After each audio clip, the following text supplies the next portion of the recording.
Hello everyone, welcome back to our YouTube class. और आज बहुत दिनों बाद हमारा नया क्लास शुरू हो रहा है और फिर जाके एक नया चैप्टर आज हम शुरू करने वाले and that chapter is respiration. I hope आपके न्यूट्रिशन के रिलेटेड सारे डाउट्स और सब क्वेरीज जो थी वो क्लियर हो गई है और हमने असाइनमेंट भी कर लिया उसके ऊपर का। So now we are going to move ahead with the next chapter. और फिर जो ये नया चैप्टर है respiration, it is quite link to the first chapter that is nutrition. और फिर जाके इनके दोनों के लिंक्स मतलब कैसे है वो आज हम डिस्कस करेंगे। और फिर जो बेसिक रिएक्शंस होती है सेल की वो क्या होती है और कैसे रेस्पिरेशन होता है इनटू सेल, ये सब चीजें आज हम डिस्कस करने वाले हैं। Okay, so let's begin with the chapter. तो चैप्टर के स्टार्ट में इंट्रोडक्टरी पार्ट में we are going to discuss one term that is called as metabolism. Okay, so here you can see I've written it metabolism. ठीक है, so what is metabolism? So metabolism is sum total of all the vital physiochemical activities which take place inside a cell. Okay, so what is meaning of all vital physiochemical activities? Okay, तो जो भी सारे activities एक cell के अंदर होती है, okay, तो ये सारी activities these are generally categorised into two types, that is anabolic process and catabolic processes. ठीक है, तो हम मेटाबॉलिज्म को अगर हम बोलेंगे कि व्हाट इज मेटाबॉलिज्म, तो इसको हम शॉर्ट में बोल सकते हैं anabolism plus catabolism together makes metabolism. Okay, so now the question comes कि ये एनाबॉलिज्म क्या है और ये कैटाबॉलिज्म क्या है। और फिर हमने एक टर्म छोड़ दिया कि वाइटल फिजियोकेमिकल एक्टिविटीज क्या है। ठीक है, तो वाइटल यानी इंपॉर्टेंट, जो सबसे इंपॉर्टेंट एक्टिविटीज सेल के अंदर हो रही है, जो इवेंट सेल के अंदर हो रही है, उनको हम बोलते हैं vital activities.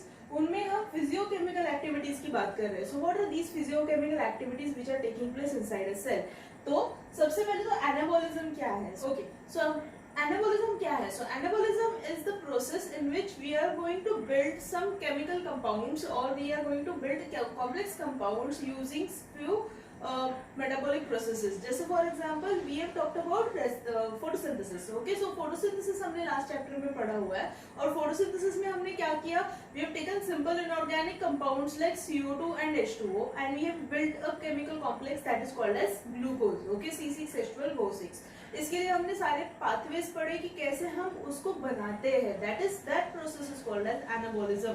Okay, so photosynthesis is example of anabolism या फिर एनाबॉलिक प्रोसेस। ठीक है, तो इसमें आएगा फोटोसिंथेसिस। ठीक है, then what is catabolism? Catabolism is breaking down of these complex compounds into simpler compounds, okay, for our needs and necessities. जैसे फॉर एग्जांपल हम रेस्पिरेशन को डालेंगे into catabolic process. Okay, now how does respiration comes into catabolic process? तो जैसे कि हमने इसके बारे में बात की है कि रेस्पिरेशन प्रोसेस में आपको पता ही होता है कि रेस्पिरेशन में हम क्या करते हैं, we utilise the food which is been obtained and break it down into CO2 and H2O। ठीक है, यानी कि फोटोसिंथेसिस के एग्जैक्टली उल्टा जो चीज करते हैं वो होती है respiration. That is CO2 H2O लेके ग्लूकोज बनाया इज फोटोसिंथेसिस, उस ग्लूकोज को लेके ब्रेक करके CO2 एंड H2O बनाया, दैट इज रेस्पिरेशन। ठीक है, तो एक हो गई photosynthesis that is anabolic process जिसमें हमने कुछ बनाया हुआ है। एक हो गई कैटाबॉलिज्म दैट इज रेस्पिरेशन जिसमें हमने उसी चीज को ब्रेक किया हुआ है। So hence anabolism plus catabolism दोनों को फ्यूज करके बनता है metabolism. Okay, so this is the entire process which is called as metabolism, that is a physiochemical activity जिसमें हमने सेल के अंदर सारे केमिकल्स के थ्रू ये रिएक्शंस करके ये एक्टिविटी रन किया हुआ है।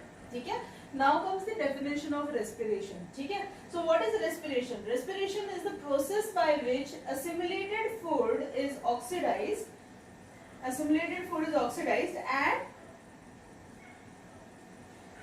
Energy is release which is called as respiration. ठीक है, तो इसमें से इंपॉर्टेंट चीजें मैंने अंडरलाइन करके रखी हुई है यहाँ पे कुछ, जैसे कि for example assimilated food. Now what is assimilation process, ये हमने ऑलरेडी डाइजेशन में पढ़ा हुआ था। We have talked about this into plant photosynthesis कि जो भी सारा हमने ग्लूकोज बनाया है उसको प्लांट क्या करेगा, सेव करके रखेगा। वैसे ही हमारे बॉडी के अंदर ये जब हमने फूड के थ्रू खाया हुआ रहता है तो हम इसको क्या करते हैं, ब्रेक करते हैं into simpler compounds and then into the intestine इसको हम एब्जॉर्ब कर लेते हैं और फिर हर एक सेल के पास उसको पहुंचाया जाता है। That is called as assimilation. So now every cell has a basic thing which is required for obtaining energy and that is food. ठीक है, so assimilated food अपने पास है, उसको क्या करना है, we have to oxidise it. Oxidise it यानी कि we have to break it down using oxygen. Okay, so oxidise it to obtain what और टू रिलीज व्हाट, एनर्जी. तो एनर्जी चाहिए हमें, और ये एनर्जी कहाँ से आएगी, थ्रू ब्रेकिंग आएगी. ओके, सो हेंस ये ब्रेकिंग वाली एनर्जी जो है it comes through respiration process. Okay, so this is called as respiration. यहाँ पे एक रिएक्शन देखे है, food plus oxygen in aerobic respiration pathway, CO2 and H2O is formed and ATP के फॉर्म में हमें एनर्जी मिलता है. ये एक बेसिक सा रिएक्शन है ऑफ रेस्पिरेशन. ठीक है, आप इसको याद रख सकते हो, और इसके ऊपर से ही हम बाकी के रिएक्शंस भी बिल्ड करते हैं. ठीक है, now we are talking about two different terms which are included into this chapter. ठीक है, तो हम नॉर्मली बोलते हैं रेस्पिरेशन यानी कि क्या, फिर ब्रीदिंग यानी कि क्या. ठीक है, तो ब्रीदिंग और रेस्पिरेशन इनमें डिफरेंस है कि नहीं है, ये चीज बहुत क्लियर होना जरूरी है. Okay, so when we talk about breathing and respiration, then these two processes are linked but they are not one and the same. Okay, so when we are talking about breathing, तो breathing जो process है it is a biophysical process. ठीक है, तो ये एक biophysical process है जिसमें हम क्या करते हैं, we are doing exchange of gases. Okay, so now what happens during breathing, ये मैं पहले explain करती हूँ, then we will talk about what happens into respiration and then the matter will be clear for you all. Okay, so breathing में हम क्या करते हैं, inhalation and exhalation together is called as breathing. Okay, so when we talk about breathing, तो breathing में हम क्या करने वाले, we are going to take in the air which is present into the atmosphere, इसको हम inhale करते हैं, take it inside the lung, diffusion process occurs through which exchange of gases takes place. Exchange of gases होने के बाद blood में O2 चला गया है, CO2 आ गया लंग्स में, एक्सेल पूरा एयर हम बाहर निकालेंगे और उसमें से हम CO2 को बाहर फेंकेंगे. This completes the process of breathing. Okay, तो हमने क्या किया हुआ है, सिर्फ inhalation of the air, exchange of gases, exhalation of the air. ठीक है, तो ये प्रोसेस जो है इसमें सिर्फ फिजिकली ऑर्गन सिस्टम इन्वॉल्व हुआ जो कि है आर रेस्पिरेटरी सिस्टम. ठीक है, तो ये प्रोसेस में हमने क्या किया है, सिर्फ एक्सचेंज ऑफ गैसेस किया है. इसमें हमने सिर्फ obtain the O2 which is required for oxidation of the glucose. But has the oxidation taken place? No, it has not yet taken place. ठीक है, so hence this process is called as the breathing process. That is the biophysical process. तो ये जो biophysical process है जिसमें हमने क्या किया हुआ है, only exchange of gases through a semi-permeable membrane present inside our lungs. तो ये प्रोसेस को हम क्या बोलेंगे, ब्रीदिंग. ठीक है, जब ये हमने एक्सचेंज किया हुआ O2 जो है इसको हम हर एक सेल तक पहुंचाएंगे और फिर जाके हर एक सेल में ये प्रोसेस होगा. दैट इज O2 की वजह से फूड का ब्रेकडाउन स्टार्ट हो जाएगा, जिसकी वजह से CO2 बनेगा, H2O बनेगा और एनर्जी रिलीज होगी. ठीक है, सो यहाँ पे हमने क्या किया, अभी केमिकल रिएक्शन किया हुआ है. So whenever a biochemical reaction takes place, then that process is called as respiration. So this is the major difference between breathing and respiration. That is, breathing is a biophysical process, जबकि respiration it is a biochemical process. ठीक है, तो ये दोनों processes बहुत अलग है, but ये दोनों linked है. क्यों?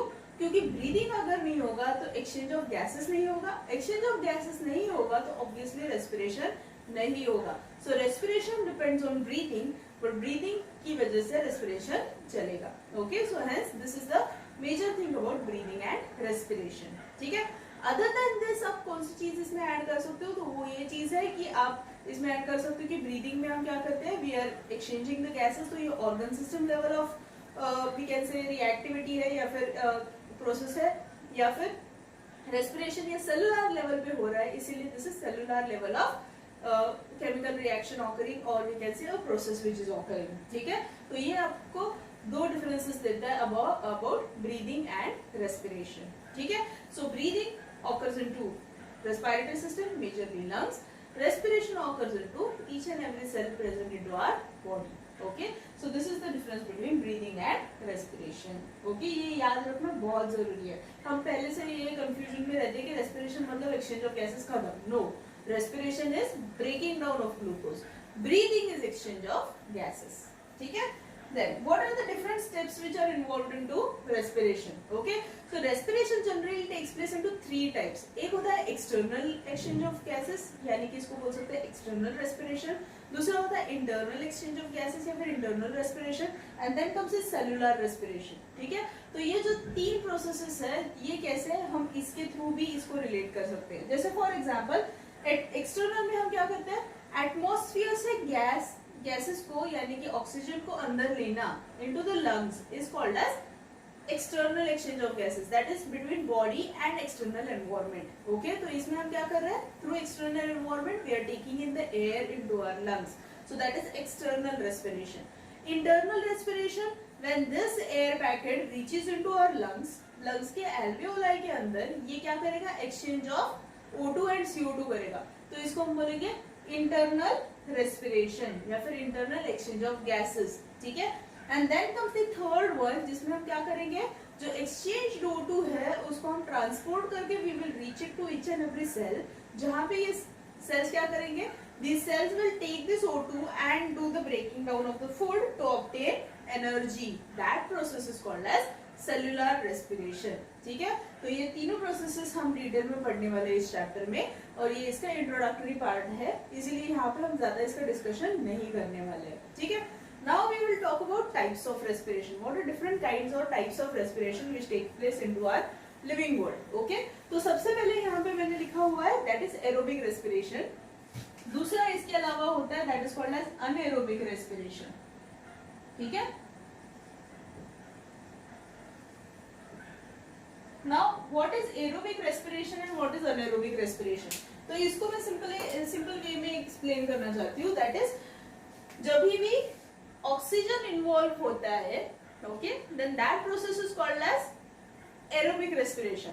ऑक्सीजन के प्रेजेंस में breaking of substances, that is called as aerobic respiration.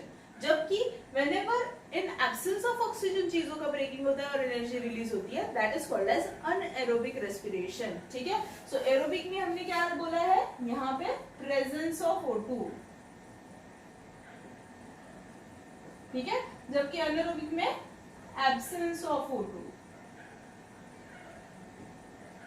Okay, so presence of O2 and absence of O2 में ये दोनों रिएक्शन होती है, इसीलिए हमने इसको क्या बोला हुआ है कि ये है एक एरोबिक प्रोसेस और अनएरोबिक प्रोसेस. ठीक है, तो कोई भी रेस्पिरेशन का कोई भी प्रोसेस हो उसमें 3 स्टेप्स होती है जनरली. ठीक है, तो इसको हम बोल सकते हैं, सबसे पहला तो स्टेप होता है कि ग्लूकोज को लेना है. ठीक है, ग्लूकोज मॉलिक्यूल को ऑब्टेन करो. ओके, सेकेंड स्टेप में हम क्या करते हैं, this occurs inside the cytoplasm. Okay, and the process का नाम है ग्लाइकोलिसिस. ओके, तो ये प्रोसेस में हम क्या करते हैं, जो ग्लूकोज हमने ऑब्टेन किया हुआ है we break it down into pyruvate.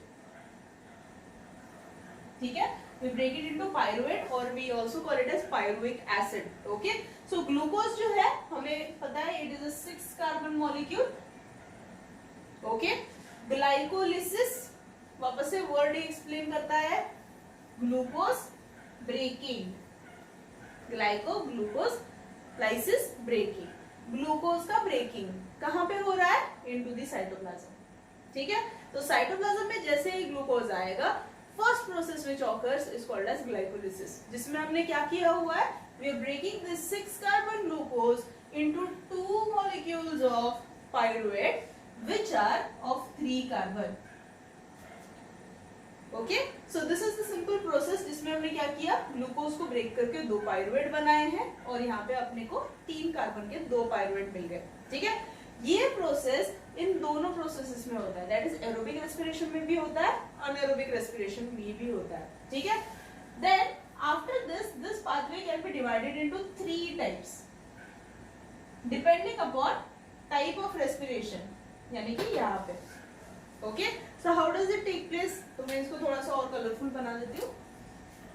Okay, so first process यहाँ पे मैं लिख देती हूँ एरोबिक.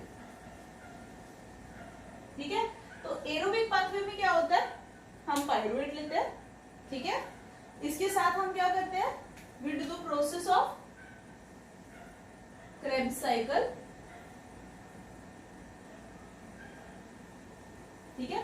पाइरुवेट लेंगे और वहां पे क्या करेंगे, क्रेब्स साइकिल करेंगे, ठीक है। एंड में अपने को क्या मिलेगा, क्रेब्स साइकिल करने के बाद we will get 6 CO2 plus 6 H2O, okay, plus 36 और 38 ATP, ठीक है। कितने एटीपी मिले हमें एरोबिक पाथवे में, वी हैव गॉट 36 और 38 ATP, okay. Cycle which took place that is Krebs cycle. Krebs cycle हम नेक्स्ट क्लास में डिटेल में पढ़ने वाले हैं, ओके। तो फिलहाल के लिए आपको नाम याद रखना है बस उसका, दैट इज क्रेब्स साइकिल। तो पहले क्या किया, ग्लूकोज लिया, साइटोप्लाज्म में आया, साइटोप्लाज्म में उसके ऊपर ग्लाइकोलिसिस प्रोसेस हुआ, जिसमें ग्लूकोज को ब्रेक करके हमने 2 पाइरुवेट बनाए हुए हैं। 2 पाइरुवेट्स को हमने क्या किया, एरोबिक पाथवे में डाला। एरोबिक पाथवे में हमने उस पे क्रेब्स साइकिल रन कराया। क्रेब्स साइकिल में उसको ब्रेक करके हमने 6 CO2 बनाए प्लस H2O बनाया प्लस 36 ATP मॉलिक्यूल्स मिले, ठीक है। 38 ATP is net gain of ATP into the process of aerobic respiration, ठीक है। तो ये एरोबिक रेस्पिरेशन में हमें मिलने वाले 38 ATP मॉलिक्यूल्स है। तो 38 ATP मिल गए, बहुत सारी एनर्जी है, प्लस हमने यहाँ पे जितना कार्बन लिया था 6 कार्बन, यहाँ पे हमने उतना ही CO2 बनाया 6 CO2, यानी हमने कंप्लीट ब्रेकडाउन किया हुआ है। तो कंप्लीट ब्रेकडाउन में सबसे ज्यादा एनर्जी रिलीज होती है, getting it. So hence this is the first pathway, that is aerobic pathway. Second pathway which takes place, that is called as anaerobic pathway, okay. तो अनएरोबिक पाथवे के 2 types है, but then again we are here discussing the first one, that is anaerobic, purely anaerobic pathway. तो anaerobic pathway में क्या होता है कि generally जो हमने पाइरुवेट बनाया हुआ है उसको हम कन्वर्ट कर देते हैं into ethanol plus CO2 plus 2 ATP, ठीक है। नेट गेन ऑफ ATP पे ध्यान देना है यहाँ पे, ओके। क्या मिला है अपने को यहाँ पे, 2 इथेनॉल मिले, 2 CO2 मिले और 2 ATP मिले, सॉरी यहाँ पे हमें 4 ATP मिलेंगे अगर, बट देन डिपेंडिंग ऑन कितने पाइरुवेट को आप रन करने वाले हैं, ठीक है। तो यहाँ पे अपने को क्या मिला प्रोसेस में, देख लो, पाइरुवेट है, पाइरुवेट को ब्रेक किया, पाइरुवेट 3 कार्बन है, इथेनॉल में हमने इसको ब्रेक किया, इथेनॉल इज 2 कार्बन कंपाउंड, ठीक है, प्लस हमें CO2 मिला हुआ है, प्लस हमें ATP मिला हुआ है। इस प्रोसेस में ऑक्सीजन इन्वॉल्व नहीं होता है, ठीक है। तो इसमें हमने क्या किया हुआ है, बस उसी पाइरुवेट को तोड़ मरोड़ के उसमें से एक CO2 बाहर निकाला, निकालने के बाद उसको स्टेबिलिटी चाहिए थी तो उसको अल्कोहल में कन्वर्ट कर दिया, and then we have prepared ethanol out of it. So we have ethanol plus we have CO2 plus we have ATP which is been gain, ठीक है। तो ये प्रोसेस में हमें क्या मिला, कम ATP मिला as compared to 38 ATP which are been obtained into aerobic pathway, okay. So this is the process of anaerobic respiration. Generally this process takes place into fermentation, ठीक है।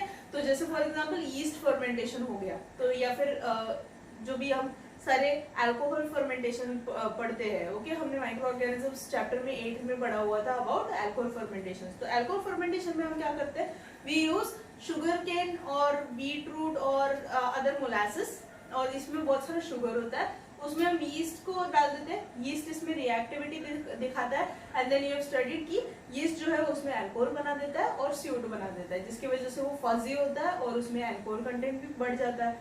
तो अल्कोहल कहाँ से आ गया, it has come through process of respiration. जब ये process fermentation में convert हो जाती है तब उसमें से ये एफिरेसेंस निकलता है of CO2 and hence it is called as fermentation also, ठीक है। Then third process that is called as again another type of anaerobic process, ठीक है। बट ये प्रोसेस जो है it takes place into muscle cell, ठीक है। This one took place into yeast, this takes place into any normal aerobic cell, ठीक है। तो मसल सेल में क्या होता है, जब भी हमारी body is into high level of working, ठीक है, तो जब जाके हम हाई लेवल ऑफ वर्किंग कर रहे हैं, फॉर एग्जांपल हम नॉर्मली लॉकडाउन शुरू है और सब लोग मस्त सो के हैं और एकदम लेजी से, और अचानक से डिसाइड कर लिया एक्सरसाइज स्टार्ट करना है, ठीक है। तो क्या होता है, we start exercising every day, okay, और फिर जाके नॉर्मली जितना एनर्जी यूटिलाइज हो रहा था उससे एनर्जी ज्यादा यूटिलाइज होना शुरू हो जाता है। हम सपोज रनिंग के लिए चले गए, ओके, रनिंग करके आ गए तो दूसरे दिन क्या होता है, पैर में क्रैम्प आता है, okay. So why this cramping has occurred, okay, तो इसका रीजन एक है, that is anaerobic respiration which is occurring into muscles, ठीक है। तो हमारे बॉडी को एक set pattern of energy utilization की आदत होती है, ओके। जब भी हम कुछ हायर लेवल ऑफ एक्टिविटी करते हैं तब क्या होता है, मसल्स के अंदर डिमांड ऑफ एनर्जी ज्यादा बढ़ जाती है। तो हमारे लंग्स के थ्रू ऑक्सीजन जाना वहां तक पहुंच रहा है, नहीं पहुंच रहा है, प्रोसेस अच्छे से हो रहा है, नहीं हो रहा है, इसको जब तक हमें समझने को जितना टाइम लगेगा तब तक मसल्स बेचारे थक कर दम तोड़ देंगे। तो उससे अच्छा मसल क्या करता है, जो पाइरुवेट हमारे सेल में बना हुआ है मसल के, ठीक है, उस पाइरुवेट को वो अनेरोबिक रेस्पिरेशन के through it directly converts it into lactic acid, ठीक है। Lactic acid is also a 3 carbon compound, okay, plus it will produce ATP. तो जैसे मैंने पहले भी बोला था कि लैक्टिक एसिड 3 कार्बन कंपाउंड है, तो how does it occur, it is just like a Rubik cube, यानी कि जैसे उसको आप कितना भी घुमा लो वो जैसा क्यूब है वैसा ही रहेगा, शेप नहीं बदलता है, ठीक है, कॉम्बिनेशन बदलता है। वैसे ही पाइरुवेट का एक सेट कॉम्बिनेशन है, उसको तोड़ मरोड़ के उसको हम घुमा घुमा के एक नया कॉम्बिनेशन बनाते हैं जिसको हम बोलते हैं लैक्टिक एसिड, ठीक है। तो लैक्टिक एसिड बना लिया, लैक्टिक एसिड में कुछ बॉन्ड ब्रेकिंग हो रही थी, कुछ चीजें हो रही थी जिसमें से कुछ एनर्जी लिबरेट होती है, that energy is converted into ATP molecules, okay. So here again we obtain 2 ATPs, जैसे यहाँ पे भी अपने को 2 एटीपी मिला था एनारोबिक पाथवे में, वैसे यहाँ पे भी अपने को मिलते हैं 2 एटीपी, ठीक है। तो दैट इज अनएरोबिक रेस्पिरेशन। तो मसल को तभी इंस्टेंटली एनर्जी मिल जाती है फंक्शनिंग करने के लिए, बट देन इसका साइड इफेक्ट क्या है कि ये जो लैक्टिक एसिड बना हुआ है बहुत सारा, वो हमारे मसल्स में एक्यूमुलेट होके रहता है, और फिर जाके दूसरे दिन तीसरे दिन मसल में क्रैम्पिंग होती है, मसल में सोरनेस आता है। ये सोरनेस किस वजह से है, द एक्यूमुलेटेड लैक्टिक एसिड। तो जब तक ये लैक्टिक एसिड पूरी तरह से क्योर नहीं हो जाता, जब तक वो पूरी तरह से रिमूव नहीं हो जाता, तब तक वो पेन हमारे मसल में रहेगा। तो हेल्थ इंस्टेंट एनर्जी तो मिल जाती है, पर देन उसका दुष्परिणाम भी है, यानी कि उसके कुछ ड्रॉबैक्स भी है, that is lactic acid formation. So these are the 3 pathways of aerobic respiration and anaerobic respiration. तो यहाँ पे जो है हमने ऑक्सीजन यूज किया है, यहाँ पे हमने बिल्कुल भी ऑक्सीजन यूज नहीं किया है, that is absence of oxygen, presence of oxygen वाले पाथवे। अभी ऑक्सीजन यूज करने के फायदे भी देख सकते हो, यहाँ पे हमें 38 एटीपी मिल रहा है, यहाँ पे सिर्फ 2 एटीपी, यहाँ पे भी सिर्फ 2 एटीपी मिलेंगे, okay. So this is the types of respiration into any living organism, that is 3 types of respiration, aerobic respiration, anaerobic के 2 टाइप, एक होता है फर्मेंटेशन वाला, that is ethanol production, and second is into muscles, that is anaerobic respiration through muscle cells, okay. So these are the 3 types of respiration, okay. So next point which we are going to study in this chapter, and that is different kinds of modes, or we can say different kinds of ways in which exchange of gases takes place in plants.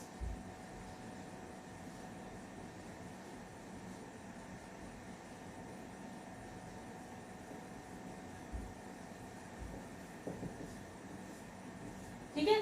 Now as we know plants जो होते हैं वो हमेशा stationery होते हैं, तो इनमें बहुत ज्यादा ऐसा नहीं है कि ये लोग घूम के आएंगे और फिर इनको फ्रेश एयर चाहिए तो गए और फिर एक्सचेंज ऑफ गैसेस करके आते हैं, no, they are into one place itself, they are stationary, और इनके मोस्ट ऑफ द सेल्स जो है वो परमानेंट सेल्स होते हैं, तो इनमें बहुत कम स्कोप है कि ये लोग कहाँ से एक्सचेंज ऑफ गैसेस कर सकते हैं, ठीक है।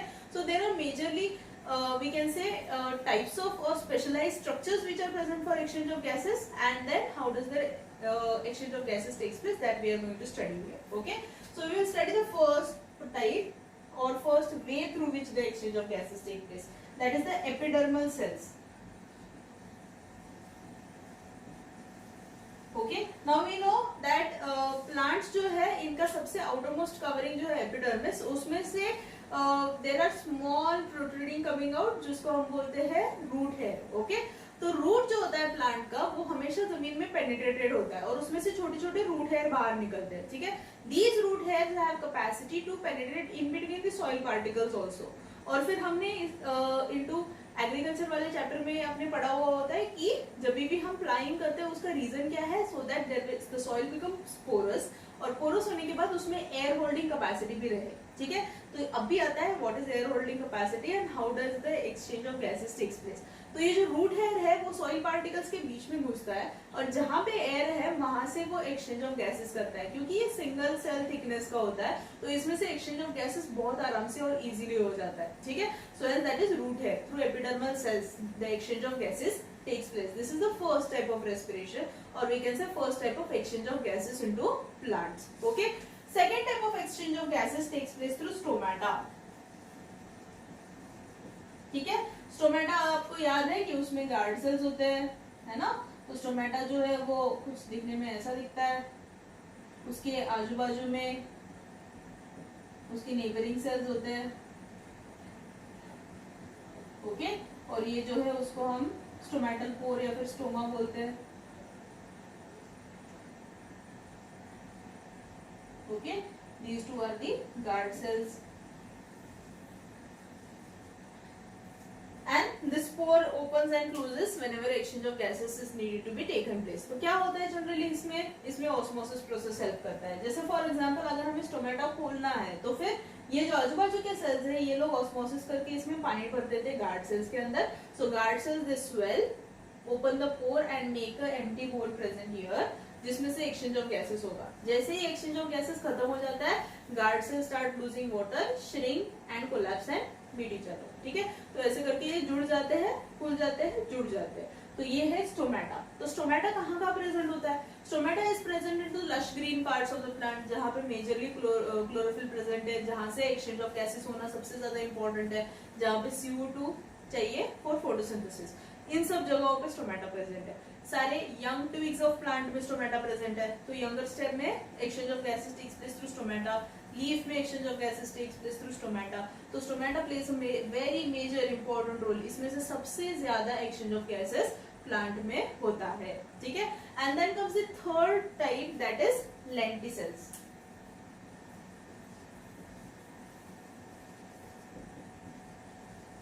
ओके। सो लेंटिसेल्स जो है हमने इसको लास्ट ईयर भी पढ़ा हुआ है कि जो हार्ड एंड वुडी पार्ट्स हो जाते हैं, जो पार्ट्स बहुत पुराने हो जाते हैं, रूट सेक्शन रहे या फिर ट्रंक सेक्शन रहे या फिर स्टेम सेक्शन रहे, जो ओल्ड होते गए, जिसका एपिडर्मिस में सॉफ्ट नहीं है, जिसका अभी क्यूटिकल पूरा डेड सेल से भर के अभी वो लिग्निन सबरिन लेयर से पूरा भर गया है, जिसकी वजह से वो काफी मोटा और डेड हो गया, स्क्लेरोकेमेटस टिश्यू आ गया वहां पे। ऐसी जगहों पे स्टोमेटा बिल्कुल प्रेजेंट नहीं होता है, या फिर exchange of gases through stomata बहुत रेयरली यहाँ पे होगा।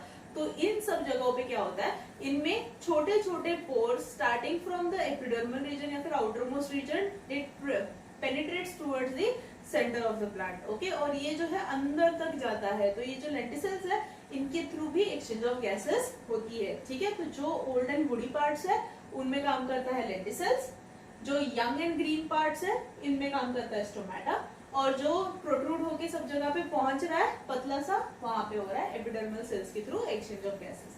सो this is how exchange of gases takes place into plants. तो जो सारा रिक्वायर्ड O2 है, जो सारा रिक्वायर्ड हमें रेस्पिरेशन के लिए ऑक्सीजन चाहिए for this process of aerobic pathway, उसके लिए हम कहाँ से लाएंगे? We will bring it into plant body through these 3 ways, that is through epidermal cells, through stomata और थ्रू लेंटिसेल्स, ठीक है। तो ये 3 टाइप्स है जहां से एक्सचेंज ऑफ गैसेस होगा। सो ये जो है वो हो गया in relation with plants. Next time we are going to study about exchange of gases into animals, ठीक है। तो इसको हम और डिटेल में पढ़ेंगे। आज के लिए we will stop it here itself, क्योंकि फिर जाके कंफ्यूजन बढ़ते जाएगा। So we will do that into next class, okay. तो आई होप आपको सारा क्लियर है। ये बेसिक 3 पाथवेज है रेस्पिरेशन के, आपको ये याद रहना जरूरी है, इसके ऊपर बोर्ड एग्जाम्स में क्वेश्चन आता है, okay. That is explain 3 pathways of respiration. तो 3 पाथवे कौन से? सबसे पहला major pathway that is glucose से पाइरुवेट बनाना into cytoplasm through glycolysis, that is 6 carbon को ब्रेक करके 3 कार्बन के 2 मॉलिक्यूल्स। फिर जाके aerobic respiration which occurs into every aerobic organism, जिसमें क्रेब्स साइकिल इन्वॉल्व होता है। क्रेब्स साइकिल के थ्रू हम ऑक्सीजन को यूज करके we break it into CO2 H2O at 36 और 38 ATP molecules. Then we use pyruvate into anaerobic pathway, like for example into yeast cell, जहाँ पे हम उसको कन्वर्ट कर देते हैं into ethanol anaerobically. इसमें एक भी छोटा सा ऑक्सीजन इन्वॉल्व नहीं है, ठीक है. And then we break CO2 out of it and then we will produce 2 ATP molecules into this pathway. And then anaerobic respiration in emergency situation which takes place into our muscle cells, जिसमें हम anaerobically pyruvate को तोड़ मरोड़ के बनाते हैं lactic acid and we get 2 molecules of ATP, ठीक है. तो ATP is adenosine triphosphate. adenosine triphosphate में एडेनोसिन ग्रुप को 3 फॉस्फेट अटैच्ड है. इसमें से थर्ड फॉस्फेट जो होता है ये एनर्जी रिच बॉन्ड से अटैच्ड होता है. एनर्जी रिच बॉन्ड को ब्रेक करने के बाद बहुत सारा एनर्जी लिबरेट होता है. तो इसीलिए generally ADP plus PI form होता है. हम लोग इसको हम हमेशा बहुत सारे टाइम अभी तक हमने सुना हुआ है, break ATP make ADP and PI. तो ये जो ADP एंड PI है एडेनोसिन डाइफॉस्फेट प्लस एक इनऑर्गेनिक फॉस्फेट. तो ये इनऑर्गेनिक फॉस्फेट जब टूटता है तब एनर्जी रिलीज होती है, ठीक है. तो एडेनोसिन ट्राइफॉस्फेट ATP, ओके. तो इसको याद रखो. इसके रिलेटेड जो नोट्स है मैं आपको ग्रुप में प्रोवाइड कर दूंगी, आप रीड कर लेना. कुछ भी डाउट हो you can just contact me and I will clear them as soon as I can do it for you, okay. So please go through the chapter once again, और अगर आपको अगर कुछ डाउट लगे तो प्लीज कॉन्टैक्ट, ओके. चलो then I will see you in the next class. Till then bye.